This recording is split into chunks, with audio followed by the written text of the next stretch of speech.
Allez-y, secrétaire. Je pense que ce qui reste clair, c'est que l'ARC vient de faire un grand pas vers une mission qu'elle a envie peut-être de faire pour les autorités de la transition, parce que vous savez, depuis très longtemps, on est passé par tous les moyens pour étouffer des médias comme Joma Media, par exemple. On est passé par tous les moyens. Le gel des comptes, les brouillages des ondes et tout ce qui s'ensuit. Peut-être maintenant, il faut trouver, si vous voulez, une autre méthode qui n'impliquerait pas éventuellement les autorités et qu'on pourrait y voir la forme où on pourrait trouver, on va dire, des implications, des principes, des considérants pour pouvoir peut-être fermer les émissions de grande écoute. Parce que moi, derrière, ce que je vois, c'est qu'il n'y a pas que Marouane qu'il faut voir dans cette histoire. Oui, parce que même Le Monde est mis en garde. Là. D'accord. Donc pour moi, il n'y a pas que Marouane. C'est d'abord un test.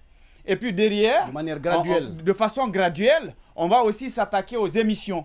Parce que quand on dit, l'émission Refaire le Monde aussi, c'est un avertissement. Un avertissement pourquoi? Qu'est-ce qui s'est passé? Qu'est-ce qui s'est passé qui n'est pas conforme à notre mission ou qui est contraire à l'éthique et à la déontologie? Je crois que ce n'est pas cela. Et ce qui me gêne dans tout ça, c'est quand on nous dit que ce sont des hommes et femmes qu'on a choisis pour nous représenter, pour nous défendre, qui sont allés signer sans gêne et puis de telles décisions. Parce que, à mon avis, des choses comme ça, je ne peux pas accepter que ça passe par moi. Surtout avec quand on prend, excepté quelques-uns, quand on prend un peu la tranche d'âge et tout, je me dis c'est quand même, c'est vraiment regrettable. La sanction, même si on disait tout de suite que ce qui est reproché était réel, mais 3 mois quand même, c'est plus que sévère. C'est plus que sévère. Vous avez même vu la procédure, la façon dont les choses sont passées. Vous venez, après vous repartez. Après le lendemain, on vous dit de revenir. Moi, je me demandais, on est où? Vous partez au tribunal ou bien qu'est-ce qui se passe?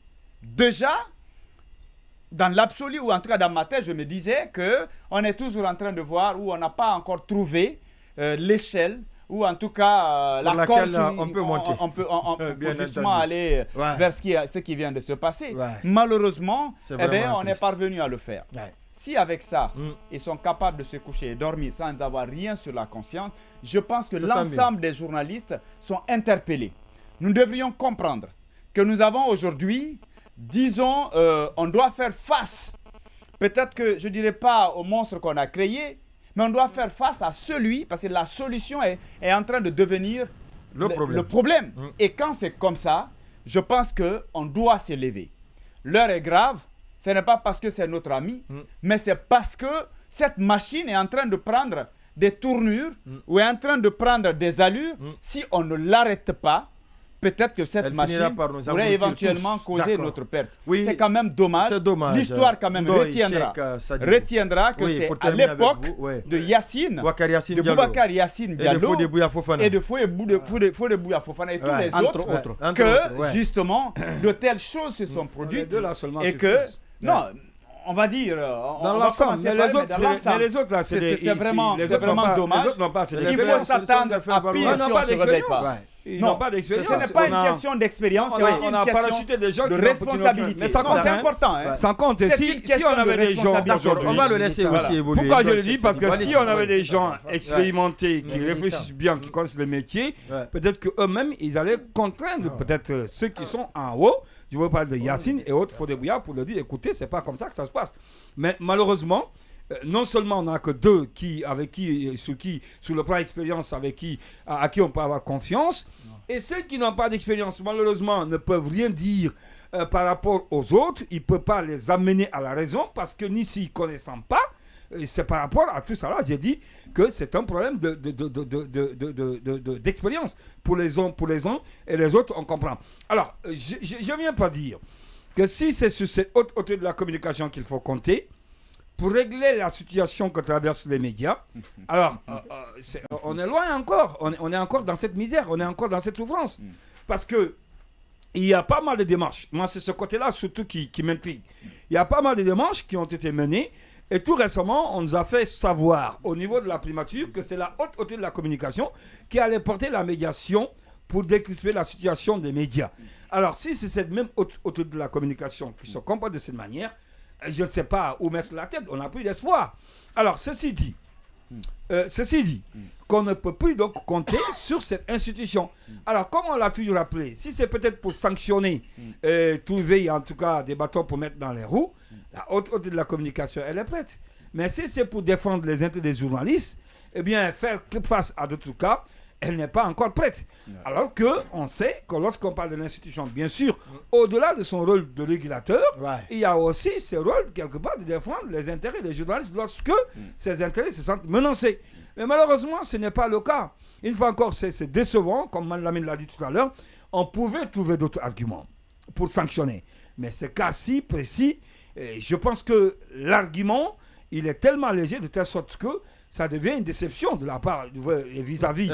En tout cas, mais c'est une déception. Est-ce que vous n'avez pas le regret, puisque c'est vous qui étiez même le directeur de campagne de Boakari Yacine Diallo, puisque au compte de l'Urtergui.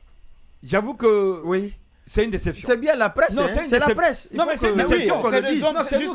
C'est la presse qui a... C'est ce qui est choquant. Les grands choix. Les grands choix à la HAC. Je reviens pour dire...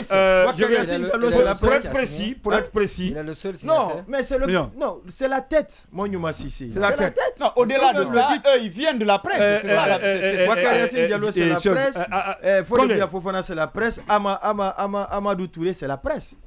Qui savent comment ça fonctionne par les associations de presse. Pour appuyer ce que vous venez de dire, juste sur ce point-là, lorsqu'il a été question de choisir le candidat représentant de l'Urtergui, c'est la presse. Au sein de l'institution, on s'est mis tous d'accord que Yacine, vu son parcours, son expérience, il est au sein de la retraite et de sa carrière, donnez-lui la chance que personne ne se présente. Parce qu'il était question à l'époque, au sein de l'Urtergui, que Mwandoy ou une autre personne qui souhaiterait se retrouver à la HAC, postuler. Et dans ce cas, on allait faire un tirage au sol ou encore faire une campagne pour choisir le candidat, celui qui allait représenter l'Urtergui au sein de l'institution.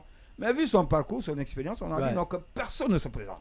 Et les gens l'ont choisi par acclamation. Sur le groupe mailing même, les gens ont commencé à écrire félicitations, félicitations, c'est comme ça. Donc nous, on pensait qu'avec ça, et comme on l'a dit, vu son expérience, peut-être qu'il pouvait apporter plus. Je ne dis pas qu'il ne l'a pas fait au départ, mais je ne sais pas ce qui s'est passé entre-temps.